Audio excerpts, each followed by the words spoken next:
Bé, l'últim àmbit d'aquesta exposició que està dedicat a cada municipi anirà dedicat amb el municipi que l'acull.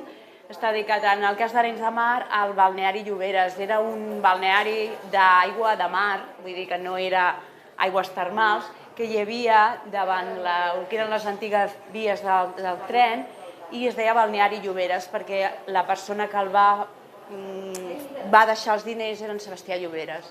Es va construir de 1900 a 1982, va ser quan el van derruir. Era un edifici d'estil eclèctic, però que recordava alguns edificis de la costa, perquè ell es va inspirar en els edificis de la costa del nord d'Espanya, i per això popularment se li deia Sardinero.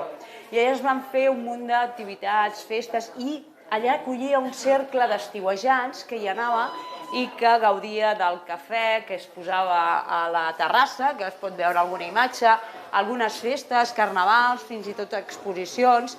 Era com la colònia estiuejant tenia allà el seu cercle social.